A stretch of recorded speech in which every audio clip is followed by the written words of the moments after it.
Hello students, बेटा आज हम लोग बात करने जा रहे हैं आपसे एक बहुत ही इंपॉर्टेंट टॉपिक के बारे में जो कि आपको कई सारे कॉम्पिटिटिव एग्जाम में आपकी हेल्प करेगा।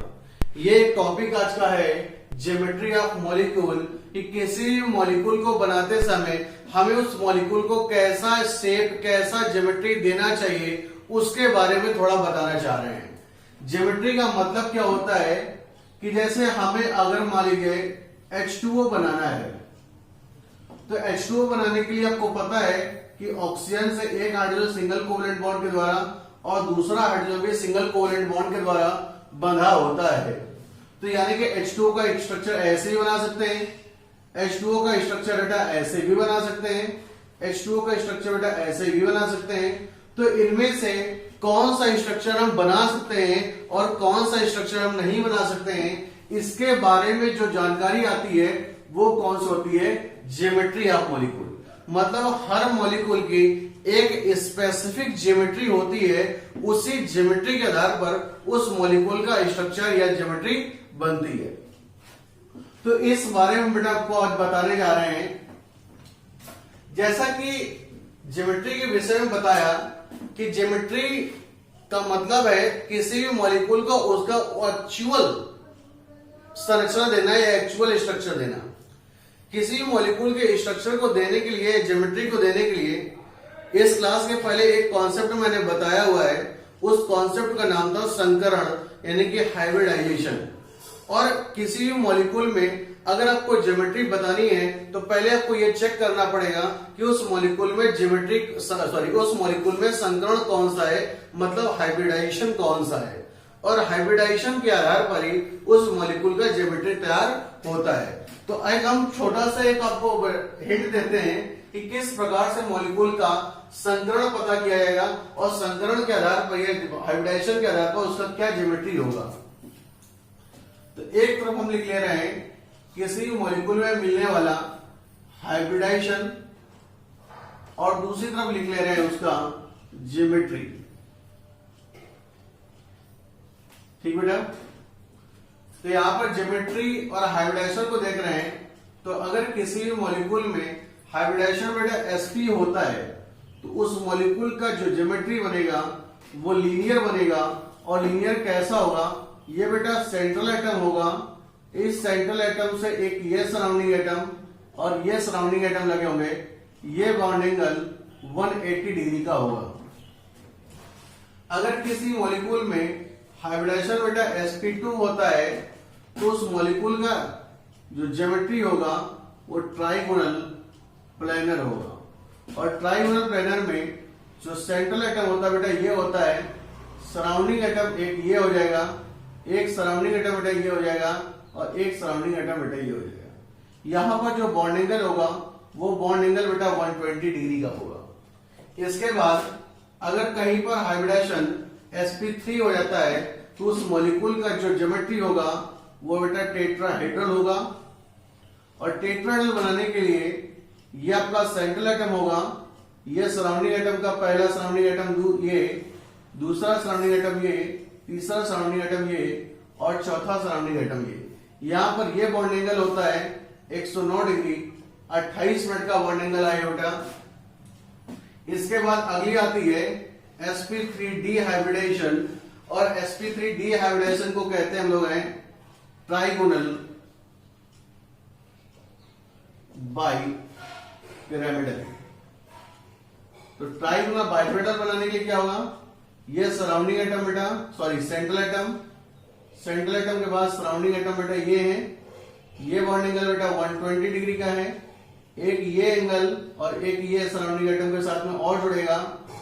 इस प्रकार से ये तीनों ऐसे रहेंगे। तो यहां पर इस ज्योमेट्री में दो चीज आती हैं, एक जहां पर ये सराउंडिंग एटम बेटा 3 ये लगे हैं और एक सराउंडिंग एटम बेटा 2 ये लगे हैं। तो ये सराउंडिंग एटम जो 3 लगे हैं इनको बोलते हैं इक्वेटोरियल पोजीशन और ये जो 2 लगे इनको बोलते हैं बेटा एक्सियल पोजीशन। तो एक्सियल पोजीशन का जो बॉन्ड एंगल होता है वो 90 डिग्री का होता है, जब इक्वेटोरियल के सराउंडिंग एटम के बीच का जो बॉन्ड एंगल होता है वो 120 डिग्री का होता है। इसके बाद sp3d2 हाइब्रिडाइजेशन आता है। sp3d2 जब हाइब्रिडाइजेशन आएगा तो वहां पर बेटा ऑक्टाहेड्रल ज्योमेट्री होती है, और ऑक्टाहेड्रल ज्योमेट्री के बाद में सराउंडिंग एटम बेटा के साथ सेंट्रल एटम ये, सराउंडिंग एटम एक ये, दूसरा ये, तीसरा ये, चौथा ये, पांचवा और छठवां बेटा ये। इस प्रकार से आपके ये बन जाते हैं। यहां पर सारे के सारे बॉन्ड एंगल सेम होते हैं, जैसे यहां पर 120 90 है तो अलग अलग है, लेकिन यहां के बॉन्ड एंगल जो होगा वो पूरा का पूरा लगभग एक ही टाइप का होगा। अगली एक और आता है बेटा जिसका नाम होता है sp3d3 हाइब्रिडाइजेशन, और sp3d3 हाइब्रिडाइजेशन को हम लोग बोलते हैं पेंटागोनल बाइपिरामिडल। पेंटागोनल बाइपिरामिडल थोड़ा शेप इधर बना दे रहे हैं हम बेटा। ये सेंट्रल एटम, सेंट्रल एटम के साथ में सराउंडिंग एटम ये कहेंगे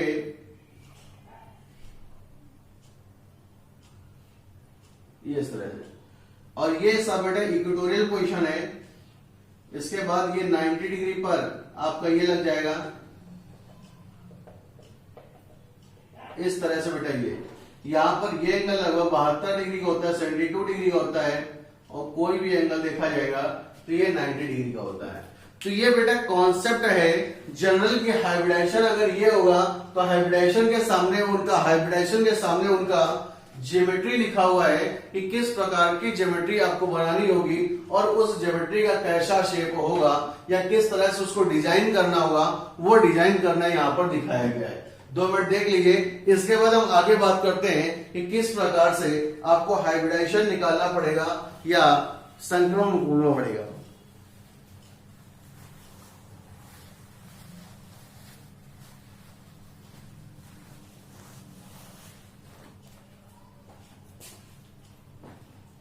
ठीक बेटा, क्लियर हुआ है इतना? आइए देखते हैं आगे।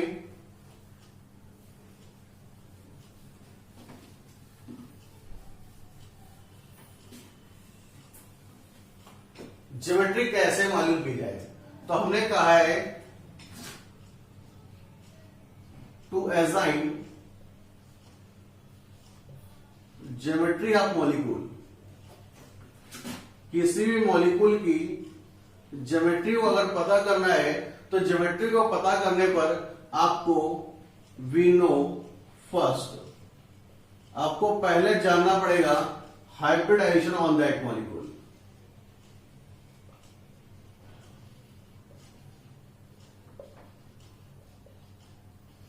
ओके बेटा, कि किसी मॉलिक्यूल में आपको ज्योमेट्री अगर पता करनी है तो पहले उस मॉलिक्यूल का क्या पता करना पड़ेगा, हाइब्रिडाइजेशन पता करना पड़ेगा कि उस मॉलिक्यूल में हाइब्रिडाइजेशन कौन सा है। हाइब्रिडाइजेशन निकालने के लिए एक छोटा सा तरीका है x² 1/2 c plus v minus c plus a, या यहां पर इसको v प्लस m कर दें तो थोड़े से अलग अलग कैलकुलेटर्स बन जाएंगे तो और अच्छा दिखाई पड़ेगा। v plus m minus c plus a ये हमारा x² है, और यहां पर क्या क्या कौन रिप्रेजेंट कर रहा है वो देखिए। x का मतलब होता है number of hybrid orbital, hybrid orbital की संख्या ये बताएगा x। v प्लस m, यहां पर जो v है वो मतलब है valence electron of central atom, कि उस मॉलिक्यूल में जो सेंट्रल एटम होगा उस मॉलिक्यूल का वो वहां पर उसको वैलेंस इलेक्ट्रॉन देखना पड़ेगा। m का मतलब होता है मोनोवैलेंट सराउंडिंग एटम। जितने भी बेटा उसमें मोनोवैलेंट सराउंडिंग एटम होंगे उनको लिखना है। c का मतलब होता है नंबर ऑफ कैटायन, और m का मतलब होता है यानी कि a का मतलब होता है नंबर ऑफ एनायन। क्लियर बेटा, कि किसी भी मॉलिक्यूल में आपको ज्योमेट्री पता करने के लिए पहले उस मॉलिक्यूल का हाइब्रिडाइजेशन को पता करना पड़ेगा, और हाइब्रिडाइजेशन निकालने का तरीका होता है हाइब्रिड ऑर्बिटल संख्या equal to 1/2 v plus m minus c plus a, जहां पर v आपका वैलेंस इलेक्ट्रॉन है सेंट्रल एटम का, m सराउंडिंग एटम के मोनोवैलेंट एटम है, और C का मतलब होता है नंबर ऑफ कैटायन और A का मतलब होता है नंबर ऑफ एनायन। चलिए जल्दी से एक एग्जांपल ढूंढते हैं और वो एग्जांपल हम लोग करते हैं और करने का प्रयास करते हैं NH3 से। मॉलिक्यूल आपको बेटा कौन सा है? NH3 है, अमोनिया है। यहां पर देखिए दो टाइप के एटम हैं, एक N है और एक H है। H की तुलना में N का जो साइज है वो बड़ा होता है और जिसका भी साइज बड़ा होता है मॉलिक्यूल में उसको हम सेंट्रल एटम मानते हैं। तो यहां पर बेटा सेंट्रल एटम कौन सा है? नाइट्रोजन है, और जो संख्या में ज्यादा होते हैं वो क्या होते हैं? सराउंडिंग एटम होते हैं। ठीक है, तो सेंट्रल एटम बेटा कौन सा है? नाइट्रोजन, और हाइड्रोजन क्या है? सराउंडिंग एटम है। अब यहां पर देखते हैं, निकालते हैं x इक्वल टू। नाइट्रोजन की बात करी जाए तो नाइट्रोजन का परमाणु क्रमांक 7 होता है, कॉन्फ़िगरेशन कराते हैं 2,5 आता है। लास्ट सेल में इलेक्ट्रॉन 5 हैं, लास्ट सेल में इलेक्ट्रॉन 5 हैं, और यही 5 जो होंगे उसके वैलेंस इलेक्ट्रॉन है बेटा। यही 5 जो है क्या है? वैलेंस इलेक्ट्रॉन है। तो x इक्वल टू 1/2, ये तो आ गया वैलेंस इलेक्ट्रॉन कितने हो गए बेटा? यहां पर 5। इसके बाद आती है M का मतलब मोनोवैलेंट एटम। मोनोवैलेंट एटम मतलब एक ऐसा सराउंडिंग एटम जिसके वैलेंस इलेक्ट्रॉन ही 1 हो, जिसके वैलेंस इलेक्ट्रॉन 1 हो या उसकी वैलेंसी 1 हो, यानी कि या तो वो एक इलेक्ट्रॉन दे सकता हो या तो वो एक इलेक्ट्रॉन ले सकता हो। अगर ऐसी कंडीशन आ रही है तो इसका मतलब वो मोनोवैलेंट एटम है। तो यहां पर बेटा H होता है, वो भी मोनोवैलेंट एटम है क्योंकि H का परमाणु क्रमांक 1 होता है, कॉन्फ़िगरेशन आते 1 है, वैलेंस इलेक्ट्रॉन 1 है, इसलिए मोनोवैलेंट एटम भी यहां पर हाइड्रोजन हुआ। तो हाइड्रोजन की कितनी संख्या बेटा? 3 है। अब देखो यहां पर C+A, C का मतलब होता है कैटायन, कोई पॉजिटिव चार्ज लगा है? नहीं लगा है। A का मतलब होता है एनायन, कोई निगेटिव चार्ज लगा है? नहीं लगा है। तो यानी कि केवल बचा कितना? 5 + 3 / 2, यानी कि आगे बेटा कितना? 4। अब 4 आए कौन सा? हाइब्रिड ऑर्बिटल्स 4 आए। जब हाइब्रिड ऑर्बिटल्स बेटा 4 आएंगे तो यहां पर हम देखेंगे अगली बात को कि एक ट्रिक हम लोग निकालेंगे। वो ट्रिक है बेटा sp_p_p d_d_d_d sp3d5, यानी कि 4 आया हुआ है तो 1 2 3 4, और 4 के अंदर कितना आ गया बेटा? sp3, यानी कि इस अमोनिया मॉलिक्यूल का हाइब्रिडाइजेशन जो हुआ वो हाइब्रिडाइजेशन क्या हुआ बेटा? sp3 हो गया। और एक और सी बात है, तो इसका ज्योमेट्री बेटा क्या हुआ कि जो पीछे वाला चार्ट जरा खोलिए जहां पर आपने नोट किया है और देखिए कि इस sp3 पर हाइब्रिडाइजेशन पर ज्योमेट्री क्या है। तो ज्योमेट्री कौन सी है बेटा? टेट्राहेड्रल। इस मॉलिक्यूल का ज्योमेट्री क्या हुआ? टेट्राहेड्रल। तो ज्योमेट्री हो गया बेटा टेट्राहेड्रल और हाइब्रिडाइजेशन कौन सा हो गया? sp3। इस तरह से निकालने की कोशिश करेंगे। चलिए अमोनिया की बात हो गई,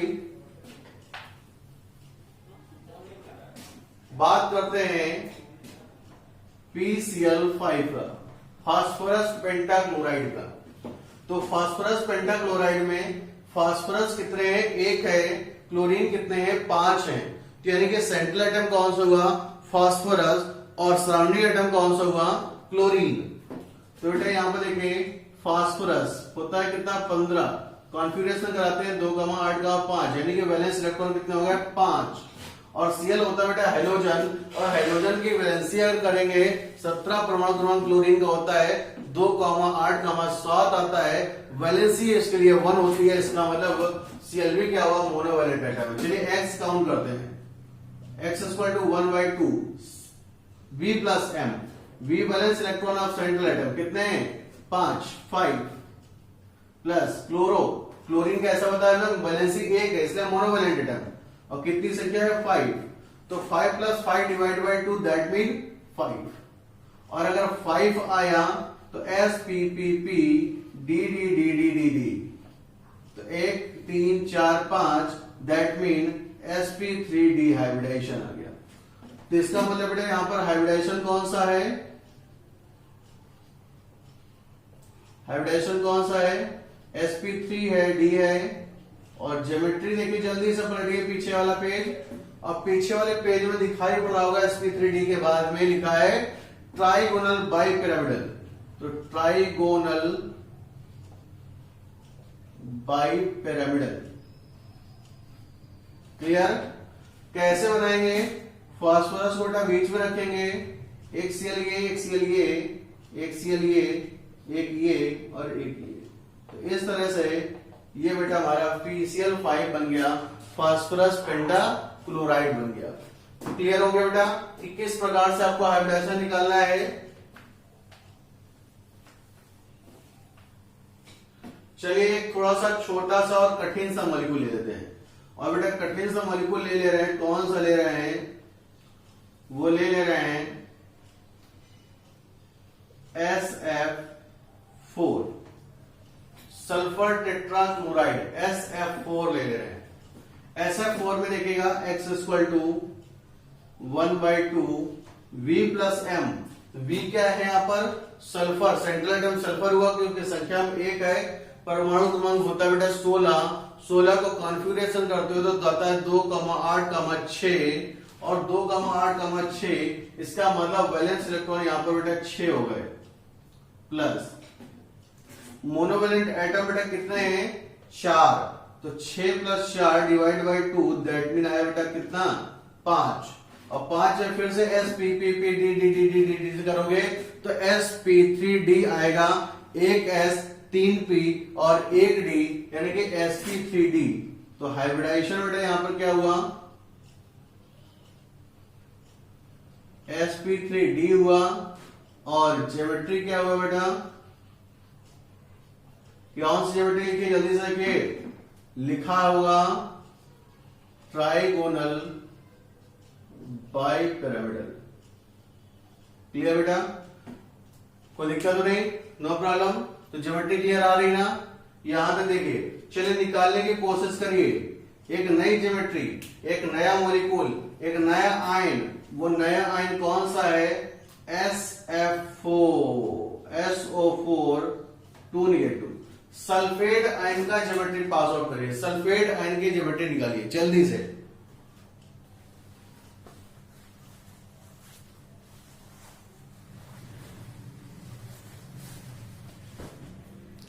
सल्फेट आयन का ज्योमेट्री निकालिए जल्दी से। चल निकालने की कोशिश कर रहे हैं सल्फेट आयन का। तो x equal to 1/2 V plus M। V क्या है? Valence electron. यहाँ पर वैलेंस इलेक्ट्रॉन किसके होंगे? सेंट्रल एटम के। सेंट्रल एटम कौन सा है? सल्फर। सल्फर की कितना परमाणु कौन? 16। कॉन्फ़िगरेशन करते 2,8,6, तो ये आया 6 प्लस ऑक्सीजन है। मोनोवैलेंट एटम लिखना है, लेकिन ऑक्सीजन डाइवैलेंट एटम होता है। क्यों होता है? परमाणु क्रमांक ऑक्सीजन का होता है बेटा 8। 8 का परमाणु क्रमांक करते हो तो 2,6 और 6 के लिए हिसाब से वैलेंसी निकालोगे तो 8 में से 6 को घटाओगे तो वैलेंसी आएगी बेटा कितनी? 2। और अगर वैलेंसी 2 आई तो इसका नहीं कैसा हो गया? डाइवैलेंट एटम हो गया। इसका डाइवैलेंट हमें लिखना नहीं, हमें लिखना कौन सा है? Monovalent atom. तो मोनोवैलेंट सराउंडिंग एटम लिखना है। यहाँ पे कैसा है? डाइवैलेंट सराउंडिंग एटम में इसको तो छोड़ देंगे। हमें मालूम हो गया कि ओ लगा ही नहीं है। अब क्या है? -C। C का मतलब होता है कैटायन। क्या कोई कैटायन लगा है? नहीं लगा है। फिर लगा A का मतलब क्या हो गया? Anion। कितने लगे बेटा? 2 माइनस। तो 2 माइनस को करने कितना? प्लस। तो प्लस 2। तो 1/2 6 प्लस 2 तो कितना आ गया? 6 प्लस 2 8। 8 में से डिवाइड करेंगे 2 तो कितना आ गया बेटा? 4। और अगर 4 आ गया तो फिर से देखा आपने कितना? Hybridisation sp3। तो बेटा हाइब्रिडाइजेशन यहां पर आ गया इसका sp3। और ज्योमेट्री जो आई बेटा वो हुआ कौन सा? टेट्राहेड्रल। क्लियर? कोई दिक्कत तो नहीं? इस प्रकार से बेटा हम लोग कई सारे मॉलिक्यूल की ज्योमेट्री फाइंड आउट करते हैं, हाइब्रिडाइजेशन फाइंड आउट करते हैं। हमें लगता है आपको भी कोई दिक्कत नहीं होगी किसी मॉलिक्यूल में। बस 2 चीजें ध्यान रखनी है कि valence electron of central atom और मोनोवैलेंट एटम। सेंट्रल एटम को ऐसे पहचानेंगे जो संख्या में 1 होगा, साइज में बड़ा हो गया। मॉलिक्यूल में संख्या में 1 होगा और साइज में बड़ा होगा, वो सेंट्रल एटम है। और बाकी के सब क्या है? सराउंडिंग एटम है। तो सराउंडिंग एटम में फिर आपको यह पहचानना होगा कि मोनोवैलेंट कौन सा है और डाइवैलेंट है, ट्राइवैलेंट। तो एक चीज का ध्यान रखिएगा, हाइड्रोजन कौन सा? हाइड्रोजन और हेलोजन।